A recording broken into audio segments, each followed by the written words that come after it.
I grabbed the door handle and started pulling as hard as I could. What I heard next made my blood run cold. I started to hear some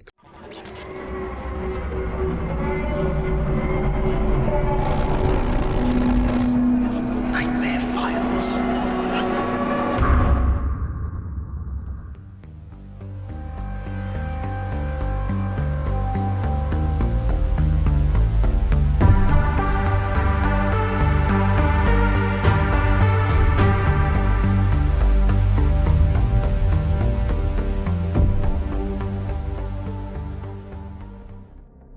This was a really weird but scary experience for me.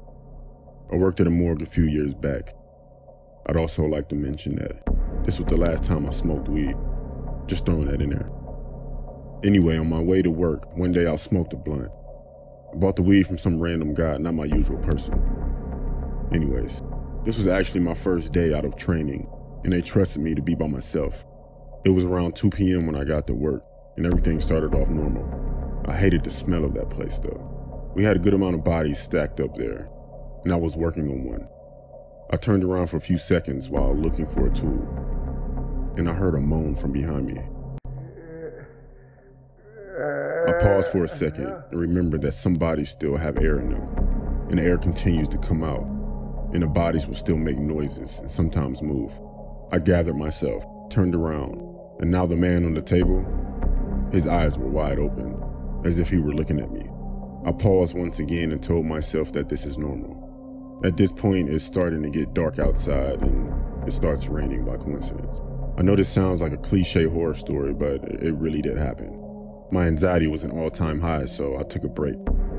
I had the munchies, so I decided to snack on a bag of chips. Then I heard something in the hallway. I couldn't tell what it was. At this time, I had the sweats, but I wasn't hot, but I was also really hungry. I got up to see what that was in the hallway. Then I heard something. It stopped me in my tracks before I reached the door. I stopped and I thought, I'm here by myself. I got the courage to walk into the hallway. When I turned the corner, I saw one of the bodies standing at the end of the hallway. I froze and I just stood there. This felt like a scary movie, but at this point I would be yelling for the person to run, but I couldn't move. I thought to myself, am I tripping right now? The body started walking toward me and I backed up. I rubbed my eyes for a few seconds, then I looked back down the hallway and the guy was gone. Again, I stood there for a few more seconds. Out of nowhere, every door in the building opened with force, and at the same time, that laugh again. I ran out of there so fast and called my boss. He laughed at me and came in while I sat in my car. He checked the building and everything seemed normal. I quit right there on the spot. I don't know. Maybe I was blazed, but the fear I felt was real. I know I haven't smoked since then, or ever worked with dead bodies.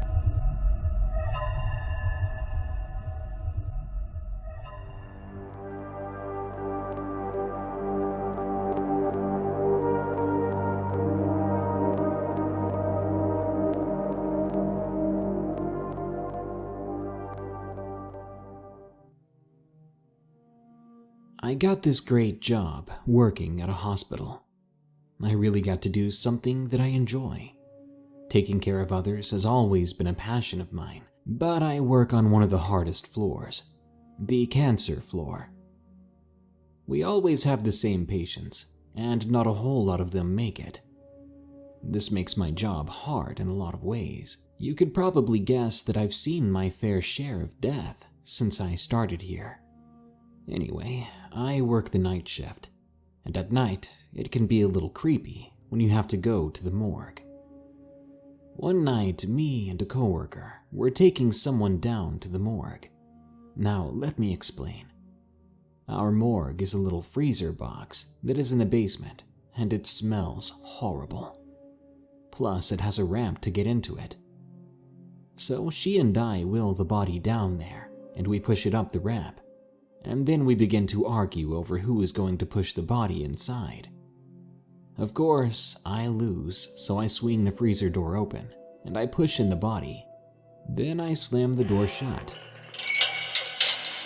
We start to fill out our paperwork when we both look up at each other. She says to me, "Did you hear that?" I said, "I think so." We both turn and look at the door.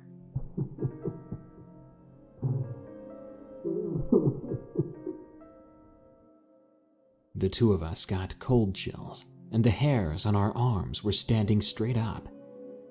It sounded like someone was crying. We froze, turned, and looked at each other, then ran out. Halfway down the hall, she asked if I really heard what she did, and I told her yes.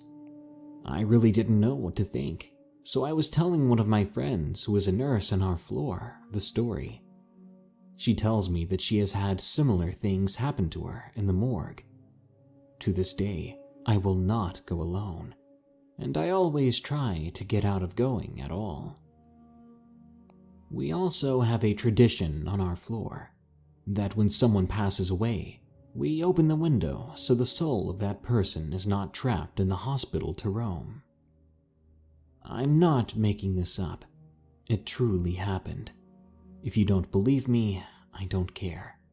I know, and so does everyone else who works there.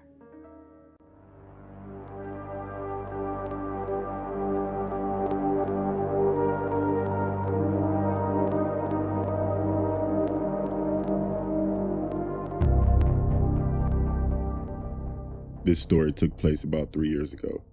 I started my new job working at a morgue that was about 3 miles to the countryside.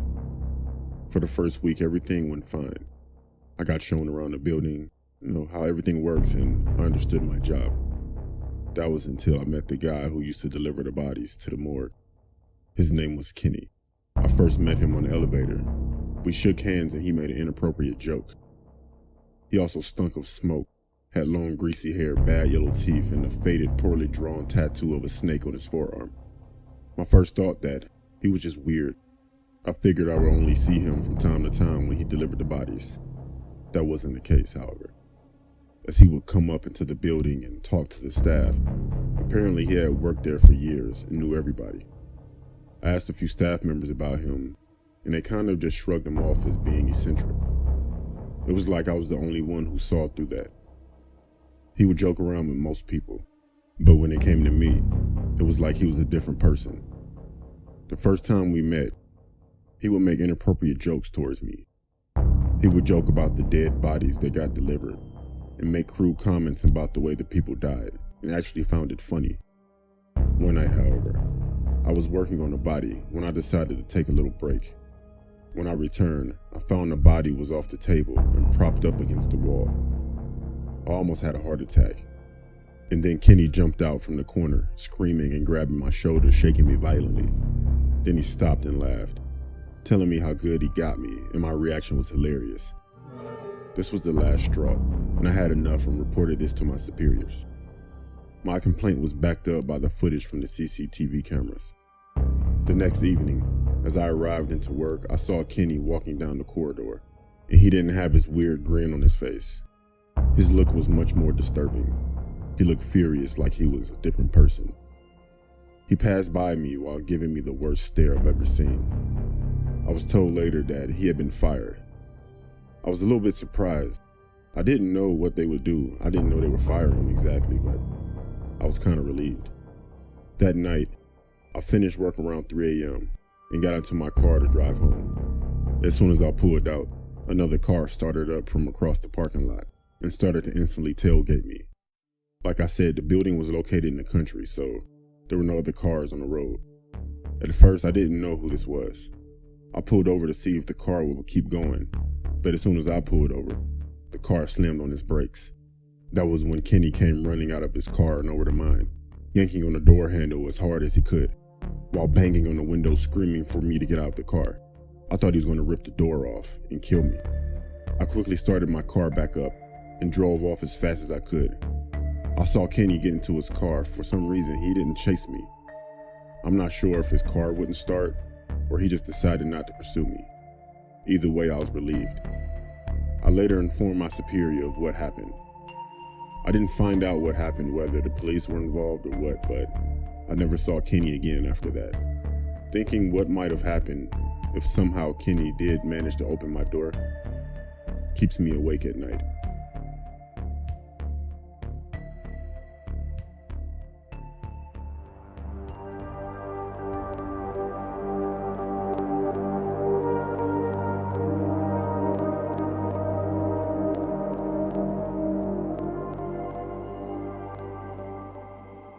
My brother is a mortician at a facility in New York, and one night when I was visiting, he asked if I wanted to go to work with him so I wouldn't be alone in his house.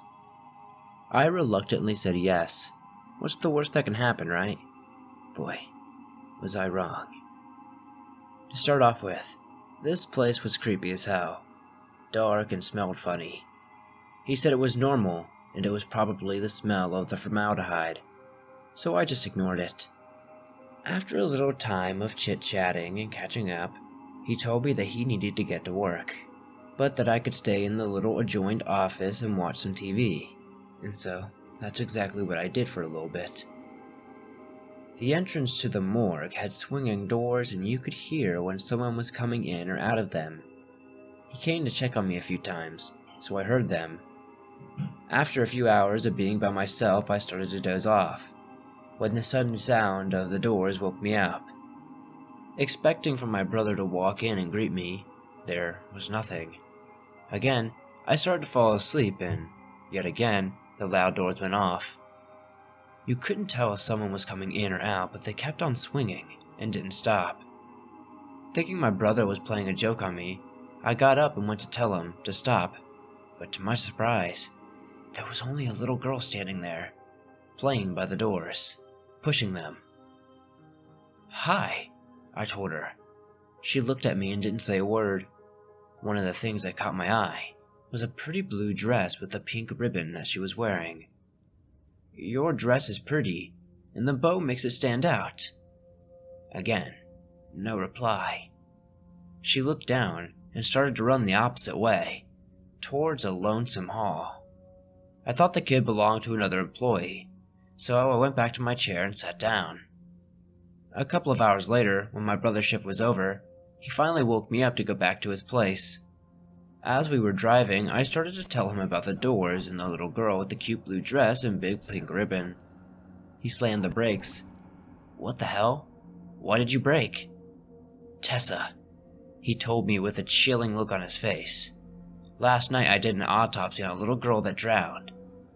She was wearing a blue dress with a big pink ribbon." My blood ran cold, and I've never been to work with my brother ever again.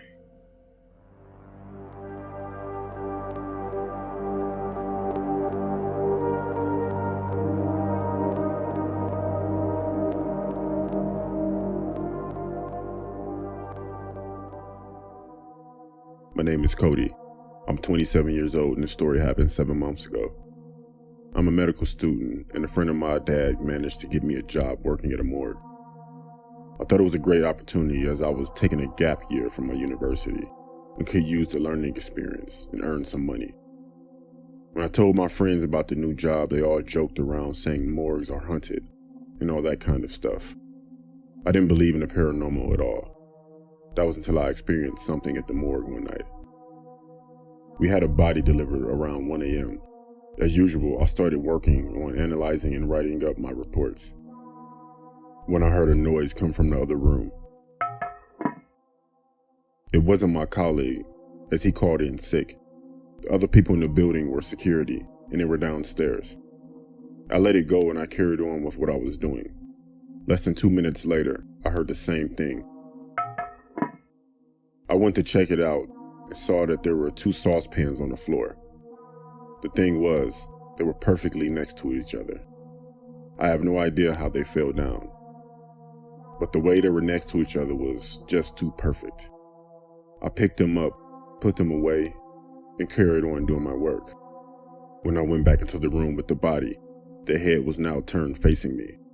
This honestly really scared me, knowing you're practically alone in the building and the dead body is staring at you really gave me chills. I turned the head back to how it was. About 10 minutes go by when I start hearing something from the other room again. It sounds like a dragging noise. At this point, I thought someone was playing a joke on me. When I went into the room, I saw nothing there. But I did notice one thing. One of the pans that I had picked up earlier was back on the floor, and I thought to myself, how is this possible? There was no way that I didn't pick them up.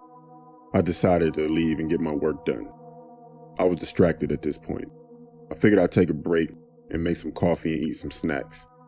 Just as I was leaving the room, the door slammed closed, the lights went out, and the room was very cold. I grabbed the door handle and started pulling as hard as I could. What I heard next made my blood run cold. I started to hear some kind of deep, slow growling. It was coming from where the body was. I was honestly petrified. I was banging on the door, screaming for someone to open it. One of the security guards opened the door and asked me what was going on and why I was screaming. I remember I couldn't get out the words, but I was petrified. I said I wasn't feeling well and went home. I didn't go back and I quit the next day. I know whatever happened in that room wasn't human, but it was real. I didn't want me to be in there.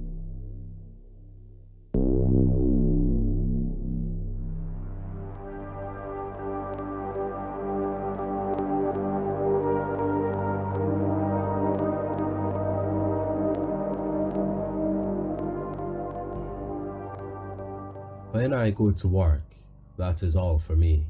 It's just a job. I've really never had any feelings for the people I've worked on, since that's what I've been there to do, and of course, I didn't know them. But this particular day has been embedded in my head ever since. I had done countless autopsies before without a problem, but came the day I was dreading. An autopsy on a child. It was a kid no older than a year old or so. It was really hard since I have a kid myself.